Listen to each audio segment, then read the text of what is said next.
আপনাকে সহজ এক্সাম্পল দিই যে এই যে পানিটা, এই পানি আর আমাদের ব্রেন দুইটা কিন্তু সেম জিনিস। একে যে পাত্রে রাখবেন আপনি সেই পাত্রের আকার ধারণ করবে। বাট আপনি যদি ফিক্স করেন যে এইটাকে আমি আইস বানাবো, তাহলে কি বের হতে পারবে এখান থেকে? না। না গলা পর্যন্ত। তো আইসটা আপনি কি কাজে লাগাবেন? সে এক্সাম্পল, আপনি রমজানে ইফতারে কি করবেন? শরবত খাবেন। তো এই পানির বোতলকে আপনি শরবত বানানোর আগে বের করবেন। বাট ব্যাপারটা এরকম যে আপনার কাছে এখন দুইটা অপশন আছে। এক হচ্ছে পানি, আর একটা আছে কি, ধরেন অন্য যে কোনো একটা আইটেম আছে। তো দুইটাই আপনাকে ডিপে রাখতে হবে, ঠিক আছে? তো স্পেস আছে যে কোনো একটা রাখার।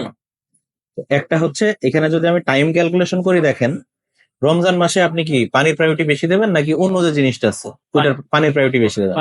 আর যদি রমজান না হয় তাহলে আপনি পানিটাকে কি করবেন? নর্মালে রাখার চেষ্টা করবেন।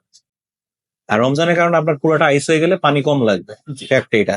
বাট নর্মাল টাইমে আপনি বারবার পানিটা রিফিল করতে পারবেন, লাগলে খাবেন আবার রিফিল করবেন। তো একে আপনি কোথায় রাখছেন? একটা পাত্রে করে তো রাখছেন।